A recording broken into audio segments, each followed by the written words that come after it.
Yes. Well, does she need help?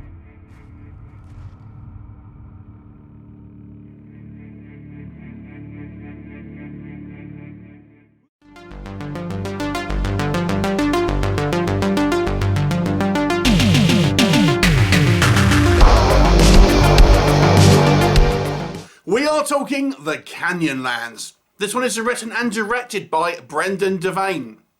And this takes place, I believe, in Utah in America, and it's a kind of slasher come ghost story.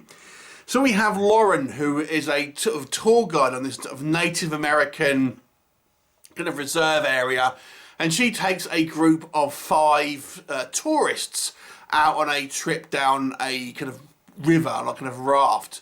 Now, she is traumatized by an accident that happened sometime before, but she takes these kind of 5 young millennials out on a trip for 2 days.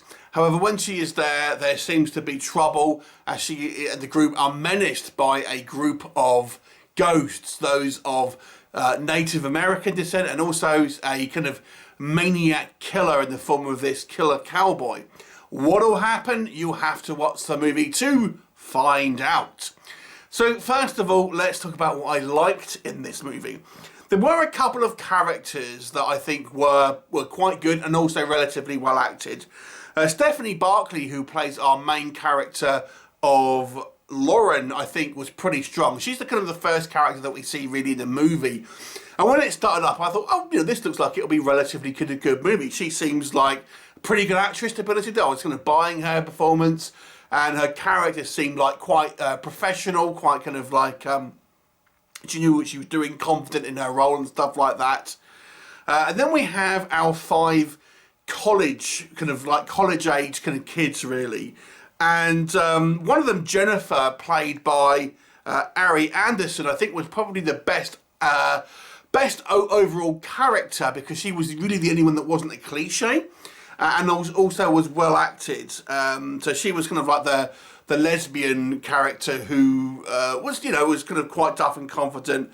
And then there was Dave, played by Sheldon D. Brown. Although I think his character was somewhat cliche, I thought he did a good job in regards to some of the acting work here.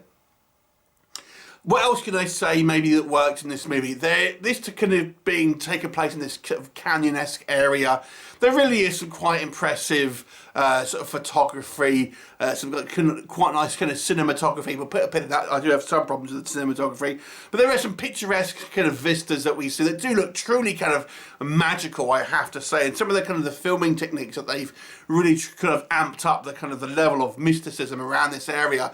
There's also some arresting shots that I think really do work on a visual level, where we kind of see these sort of ghostly figures kind of just standing there, and they have all this kind of like this dry ice whipping around them, and it looks just really cool, I have to say, in these kind of like this rocky areas, and quite visually effective. Even though I think the effects work is relatively minimal here, nonetheless I think it works in the context of the movie.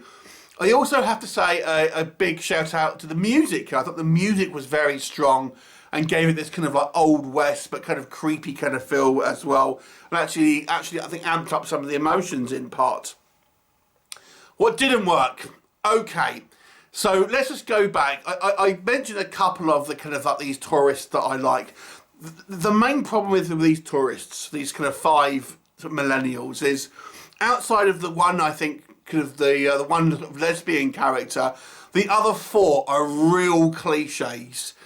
We have like the one black guy who I actually quite liked his character, to be fair, but his whole thing was all he talks about is weed the whole time through.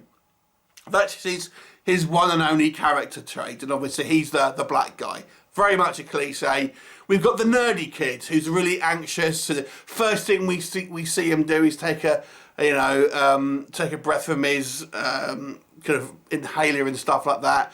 We got the vapid social influencer girl who's mainly interested just looking at her camera and taking selfies and complaining that there's no kind of phone signal, stuff like that. And then we have the kind of like the douchey sports guy as well. I mean, these are some of the most cliche archetypes you've ever seen. And then we're led to believe that they're all driven here in this van, and then they introduce themselves to each other. I think, are we meant to believe they've not been talking in this van the whole time up to this kind of area?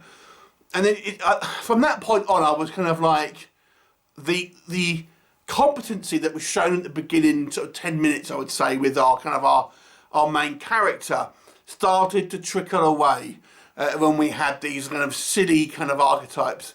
As the movie progresses, they find any and every reason to flip apart and kind of just go their separate ways.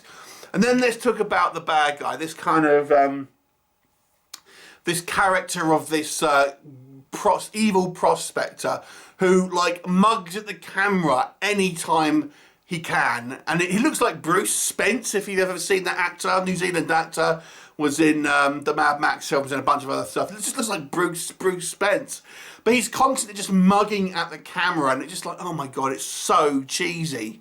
So that's kind of like the characters, and then there's some decisions here to do some odd things with some of the cinematography, as I've said. So there are sequences here that are clearly filmed in the day, but they've turned up the contrast and the kind of and the brightness to make it quote unquote look like it's been filmed in the night. It doesn't look like that. It looks like it was filmed in the day, and then you've just messed around with the contrast.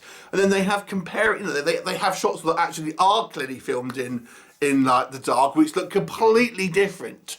It's just really, really obvious, and you know, just technically it's not very good. Small little minor thing, for some reason they have like CGI blood squibs and stuff here. I don't know how hard it is just to do a bit of, you know, practical blood these days. It just seems like, just don't have it.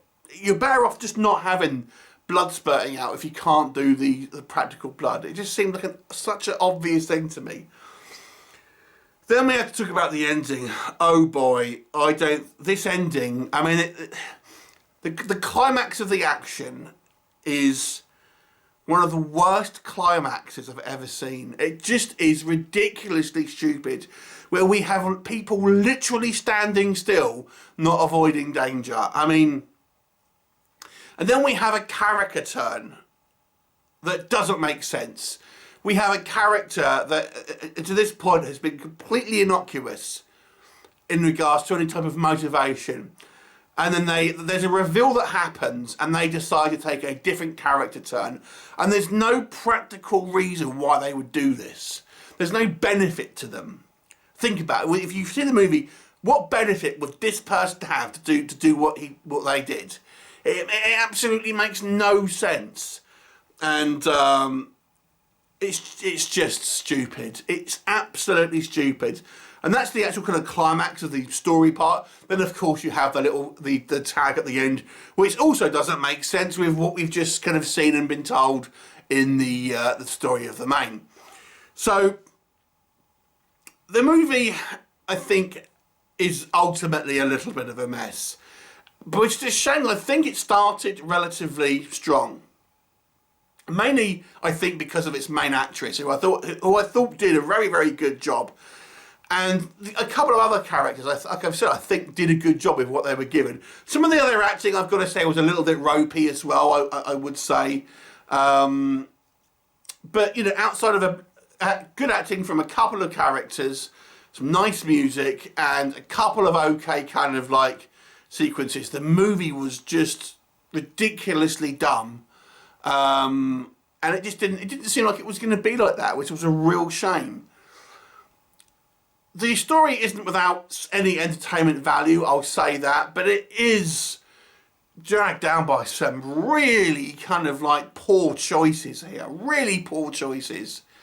I'll give it a 4 out of 10. I actually think I'm being quite generous, considering there's some major issues with this film. But I'll give it that because it's just under average for me, because I do think it is propped up by a couple of decent performances and characters, and some good music and stuff like that. But it's a bit of a disappointment, I won't lie. And just the ending, oh my god, it was one of the most hand in hand moments where I'm thinking, oh my god, I can't believe this is what they went with. Anyway, 4 out of 10 for me. Have you seen it? What did you think of it? Leave me a comment and I shall look forward to seeing you next time. Bye for now.